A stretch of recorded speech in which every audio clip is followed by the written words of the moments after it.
네, 이번에 장하준의 경제학 강의라는 책을 펴내신 케임브리지 대학의 장하준 교수 전화 연결합니다. 장 교수님 안녕하세요. 예, 안녕하십니까. 그동안에 나쁜 사마리아인들, 그들이 말하지 않는 23가지, 참 대중들한테 큰 가르침을 주신 책들을 펴내셨는데. 가르침이라뇨. 이번에는 경제 입문서를 내셨어요? 왜 이런 걸 쓰시겠다고 마음 먹으셨어요? 글쎄, 이 경제라는 게 사실 우리 생활에서 굉장히 중요한데, 대부분의 시민들께서 이 경제학이라는 거 어렵고 골치 아프니까 우리는 이해할 수 없고 전문가에 맡겨놓는 거 이런 식으로 생각하는데, 사실 그런 게 아니고 잘 설명하면 100%는 아니라도 95%는 다 누구나 이해할 수 있고요. 또 그렇게 시민들이 경제학을 알아야 말하자면은 그 민주시민으로서의 그 권리를 충분히 행사할 수 있거든요. 왜냐하면은 많은 정책이 경제 문제에 개입이 되기 때문에. 그렇죠. 그래서 이제 그런 거를 말하자면은 경제학 전반에 대해서 조감도를 제공하면서 또 그걸 좀 쉽고 재밌게 설명드리려고 하는 그런 의도에서 이 책을 썼습니다. 그동안 책 펴실 때는 보통 몇 달씩 걸리셨다고 했는데 이번에는 무려 2년 반 걸리셨다고요. 2번이나 완전히 갈아엎으셨다고 들었는데 왜 이렇게 어려우셨어요? 글쎄 보통 제가 책 쓰면은 한 1년 안에 보통 9개월, 10개월 만에 하나씩 쓰고 그러는데 이번에는 2년 반이 좀 넘게 걸렸어요. 그래서 두 가지 이유가 있는데 하나는 이제 경제학 전반에 대해서 이제 소개를 드리려다 보니까 금융이라던가 노동이라던가 이렇게 제가 평소에 전공해가지고 전문적 지식이 없는 분야들까지 이제 소개를 해야 되니까 그건 또 제가 공부를 했어야 되고요. 또 쉽고 재밌게 쓰려고 하니까 사실 원래 쉽게 쓰는 게 어렵게 쓰는 것보다 더 어렵거든요. 그렇죠. 알아야 설명을 잘할 수 있으니까. 그래서 어떤 부분은 저도 그냥 알고 있다고 생각했는데 좀 쉽게 설명하려다 보니까 조금 잘못 알고 있었던 것도 많이 발견하고 저도 쓰는 과정에서 많이 배웠거든요. 근데 이제 그러다 보니까 이제 자꾸 공부를 저도 더 해야 되고 또 재밌게 쓰려다 보니까 이게 좀 알겠습니다. 썼다 또 고쳤다 이런 일을 많이 했습니다. 앞서 민주 시민이 자신의 권리를 제대로 찾기 위해서는 경제학을 알아야 한다. 이 말씀을 하신 것하고 이 책에 보면 경제학은 정치다. 경제는 전문가들에게만 맡겨두기에는 너무도 중요하다. 경제는 정치입니까? 그렇죠.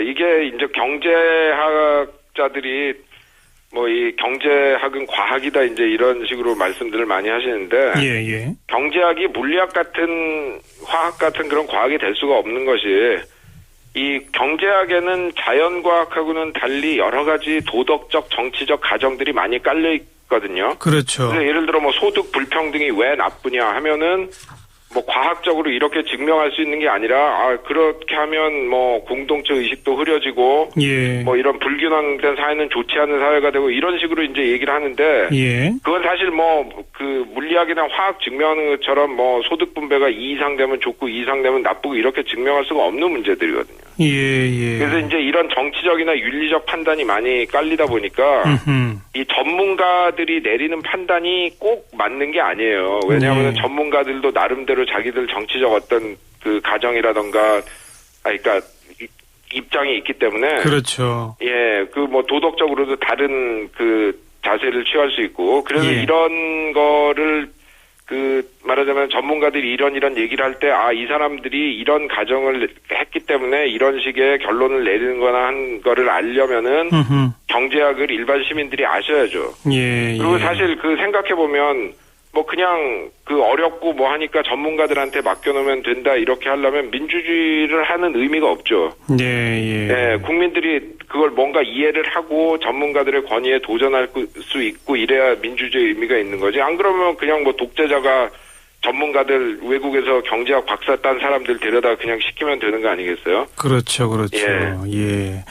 박정희 정권 때 초기에는 주로 그렇게 했어요. 외국에서 박사학위 딴 사람 데려다가 그냥 개발 계획 만들어서 국민들은 다 따라와라 이렇게 했지 않습니까? 그렇죠.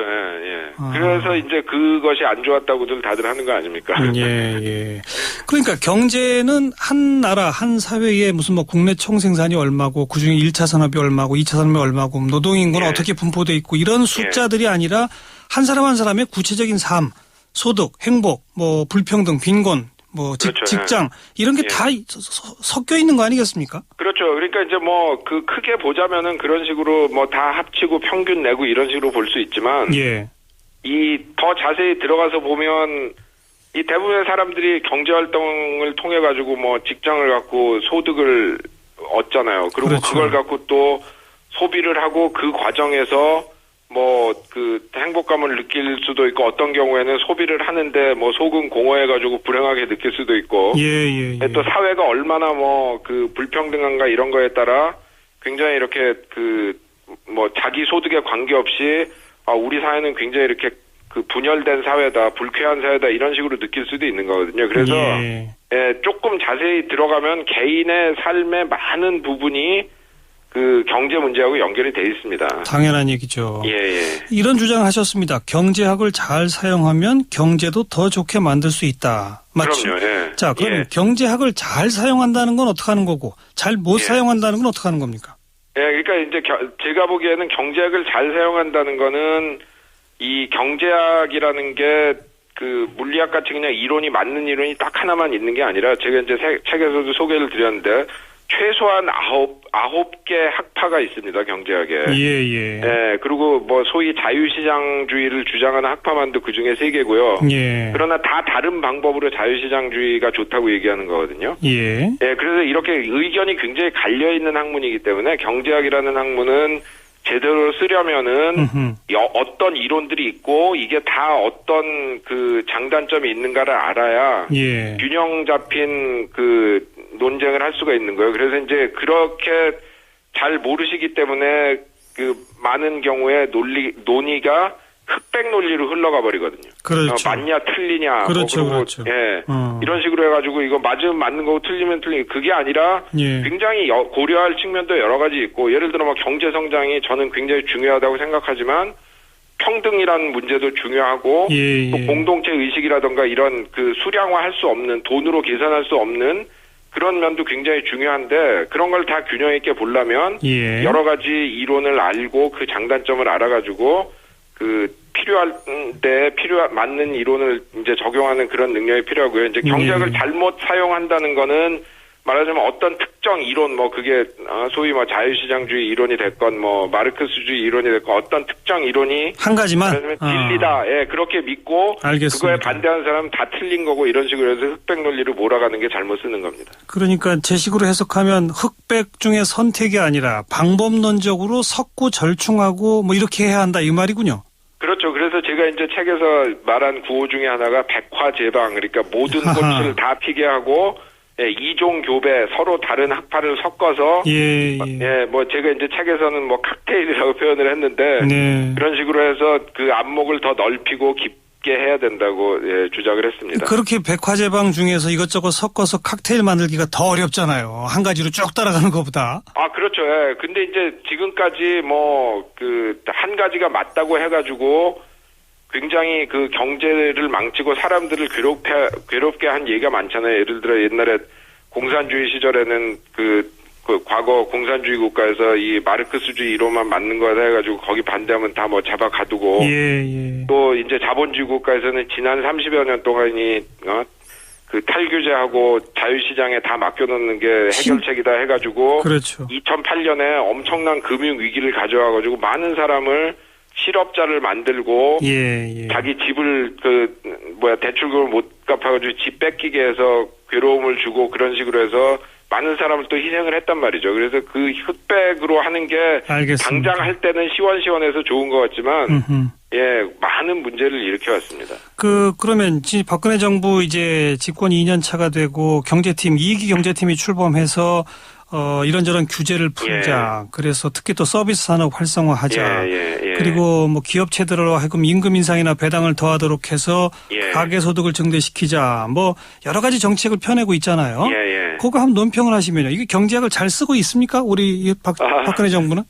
글쎄요. 뭐 지금 그 경기가 안 좋으니까 그거를 활성화해야 된다는 측면에서 특히 이제 뭐 가계 소득을 늘려가지고 하자 이런 그 차원에서는 뭐 맞는 방향으로 가고 있는 것 같은데 문제는 그걸 이제 이루는 방법이 말하자면 주로 하겠다는 것이 탈규제, 특히 서비스 산업 탈규제를 통해서 하겠다는 건데 저는 그거는 지금 잘못된 거라고 봅니다. 왜냐하면 이게 우리나라가 지금 그 가장 시급한 문제가 이 규제가 많은 것보다도 이 뭔가 경제가 다음 단계로 도약할 기술력이라던가 조직력이라던가 이런 게 준비가 안 된 건데 그거에 대한 대책은 사실 거의 없는 거거든요. 그리고 이제 발전시키겠다는 서비스업 같은 것도 뭐 서비스업도 발전시킬 수 있는 거면 좋죠. 근데 대개 보면은 뭐 금융, 뭐 컨설팅, 디자인 이런 고부가 가치 서비스 산업은 그 밑에 제조업이 강해야 발전시킬 수 있는 사업이고요. 왜냐하면 이런 사업들은 고객 자체가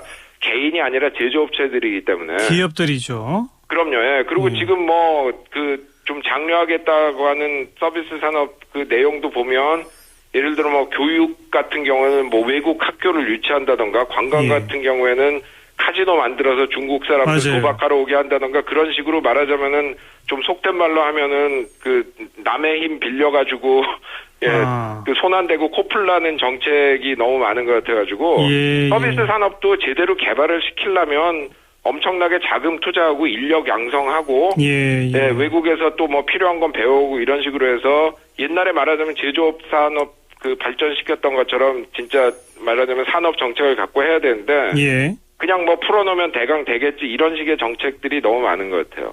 그럼 그 핵심이라고 좀 아까 말씀하신 우리 경제를 한 번 더 도약시킬 기술력과 조직력을 키우는 그건 어떤 일을 해야 합니까? 그러니까 그 우선 그 기술력이라는 게 그냥 뭐 가만히 앉아있고 규제 완화한다고 풀리는 게 아니라 정부가 또 투자를 많이 해야 됩니다. 예를 들어 우리나라에서는 그냥 미국은 자유시장 경제고 정부가 그냥 놔두니까 사람들이 창의성이 있어가지고 기술 개발시키고 이런다고 생각하지만 미국 정부가 비율적으로 볼 때 그 전국에서 하는 그 미국 전국에서 하는 그 연구 개발비에 50% 이상을 대고 있는 경우가 많아요. 그래요? 그래서 미국 정부가 그 지금 보면 사실 미국이 지금 기술력 우위가 있는 전자산업이라던가 생명공학이라든가 이런 것들이 대부분의 초창기에는 정부가 엄청난 연구 개발비 투자를 해서 만든 겁니다. 그래서 뭐 컴퓨터, 인터넷, 뭐 항공산업, 뭐 생명공학 이런 것들이 엄청난 정부 자금 지원을 받아가지고 된 거고. 그러니까 미국은 이제 다른 나라에 가서는 우리는 뭐 정부가 그 산업 보조 안 해 뭐 이런 식으로 얘기하고 명목은 국방연구, 보건연구지만 사실 그런 때 정부가 지출한 연구비가 기초가 돼가지고. 그래요? 그 산업들이 큰 거거든요. 우리나라 같은 경우에는 정부가 연구비에서 지출하는 그 비율이 한 20%밖에 안 되고 미국은 그게 뭐 많은 애는 70% 되는 해도 있었고 뭐 보통 40%에서 50% 되거든요. 그러니까 그런 식으로 기술에 대한 엄청난 투자가 있어야 되고 그다음에 알겠습니다. 이제 중소기업들이 필요한 그런 기술 같은 거는 중소기업들이 그 자금이 특히 그 부족하기 때문에 할 수 없으니까 그런 것도 정부 연구소 같은 데서 많이 도와줘야 되고요. 그런 좀 중장기적 투자에 역점을 둬야 한다 이 말씀으로 들어도 될까요? 그렇죠. 그러니까 지금 우리나라 산업 구조가 사실 90년대 그 휴대전화 그 나온 거 말고는 기본적으로 80년대 산업 구조 아닙니까? 주축산업이 자동차, 조선, 전자, 뭐, 그 철강 이런 건데, 지금 뭐 자동차를 제외하고는 뭐, 앞으로 한 10년 사이에 중국한테 다 따라잡힐 거고, 그럼 다음에 어떤 어떤 산업을 발전시켜야 한 단계를 더 뛰어가지고, 말하자면 국민소득 2만 불짜리 나라에서 미국이나 스위스 같이 국민소득 4만 불, 5만 불짜리 나라가 되느냐, 그 고민을 더 해봐야 된다는 거죠. 그런데 지금은 이제 확장 재정 정책을 사용한다든지, 부동산 규제를 완화한다든지, 뭐 서비스 규제 완화한다든지, 뭐 기업한테 배당을 좀 늘리도록 강제한다 이런 거는 다 그냥 어떻게 보면 단시한적인 그런 거로군요. 그러니까 저는 뭐 단기적으로 재정 확장을 한다든가 그런 것 자체를 반대하는 건 아닙니다. 근데 문제는 뭐냐면은 그게 지속 가능성이 있어야 되거든요. 그렇군요. 개인도 그렇잖아요. 나중에 자기가 대학을 가서 그 교육을 받아가지고 더 좋은 직장을 얻을 수 있으면 알겠습니다. 빚을 내서라도 대학을 가는 게 맞는 거잖아요. 예. 나라도 그런 거죠. 지금 당장 돈을 막 더 써서 그 경기를 확장시키더라도 나중에 그걸 지탱할 수 있는 투자가 이루어지고 기술력 향상이 이루어지면 문제가 될 게 없는데 예. 문제는 그렇게 재정 확장을 하는 사이에 하는 정책들이 과연 우리의 장기적인, 중장기적인 어떤 생산성을 얼마나 올려주고 경쟁력을 얼마나 올려줄 건가? 알겠습니다. 그거에 대한 고민이 불충분한 게 아닌가 그런 인상입니다. 그런 중장기적 안목에서 봤을 때 갑자기 너무 좀 우스꽝스러운 질문처럼 될지 모르겠습니다만 박정희, 전두환, 노태우, 또 김영삼, 김대중, 노무현, 이명박, 박근혜까지 어떤 정부가 제일 경제 정책을 잘했습니까?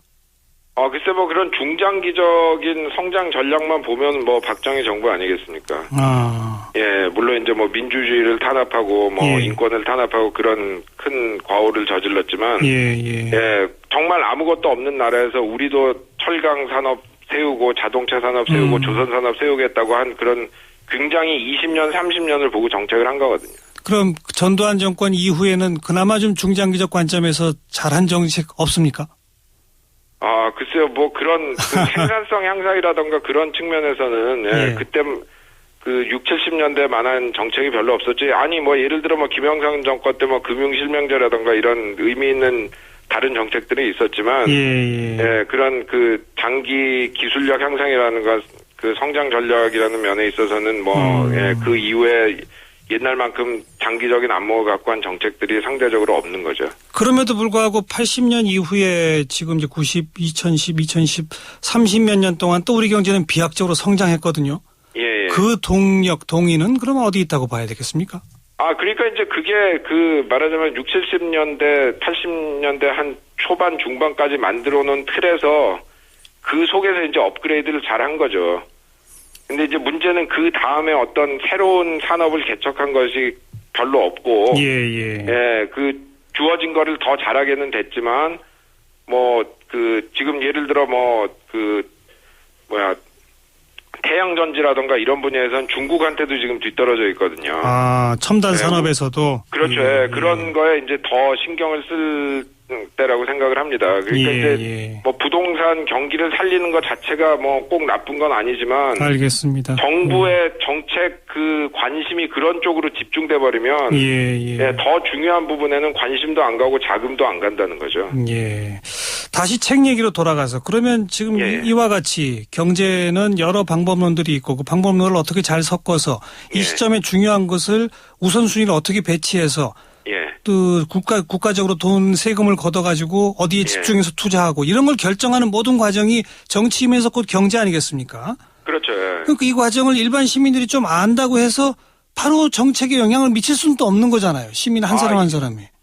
아니 근데 그게 그렇지 않습니다. 이게 세부 사항에 들어가면 물론 전문가한테 맡겨놔야 되고 시민들이 일일이 신경 쓸 수도 없지만 지난 2012년 선거에서 왜 갑자기 복지가 화두가 돼가지고 하다못해 새누리당에서까지 맞아요. 복지를 제1번으로 걸고 나왔겠어요. 민주주의가 있기 때문에 그게 가능했던 거거든요. 그렇죠. 국민들이 살기가 너무 힘들고 각박한 사회가 되니까 알겠습니다. 사실 우리나라 부끄러운 기록이 많습니다. 자살률 세계 1위, 출산율 세계 최저 1위. 그런데 그런 상황에서 국민들이 정말 안 되겠다, 제대로 된 복지를 만들어야겠다 이런 요구가 나왔기 때문에 모든 정당이 복지를 하겠다고 나온 거거든요. 그게 민주주의의 힘이죠. 그렇게 대선을 치르긴 했는데 그로부터 2년 지났습니다. 복지 나아졌나요? 조금은 나아졌지만 그때 한 약속을 대부분 안 지켰기 때문에 사실 정책하다 보면은 사정이 바뀌면은 약속한 그대로 꼭 못 지킬 수도 있지만 너무 그걸 가볍게 넘어갔어요. 그래서 바꾸려면은 사실 이런 사정에서 이렇게 바꿔야 된다고 잘 국민들을 설득하고 설명을 하고 나중에는 이렇게 하겠다 약속도 다시 그런 하고 약속이라도 해야 되는데 지금 그냥 경제 사정 어려우니까 없던 일로 하죠 이렇게 해버렸기 때문에 국민들이 사실 굉장히 화가 나 있죠. 그러니까 결국은 2012년에 복지 화두가 되게끔 만들어낸 것은 우리 민주주의와 시민의 힘이었는데 그럼요. 그 화두가 지켜지도록 만드는 힘은 아직 없군요. 근데 그것도 이제 국민들이 더 이렇게 신경을 쓰고 목소리를 내시면 결국 될 거예요. 저는 그래서 민주주의가 좋은 거라고 생각합니다. 알겠습니다. 예. 장하준의 경제학 강의 열심히 읽고 민주시민으로 우뚝우뚝 서야 되겠습니다. 아이고, 감사합니다. 예. 네, 오늘 말씀 잘 들었습니다. 고맙습니다. 예, 감사합니다. 네, 케임브리지 대학 경제학과 장하준 교수와 인터뷰 나눴습니다. 시사자키 오늘 여기까지입니다. 내일 다시 뵙죠. 안녕히 계세요.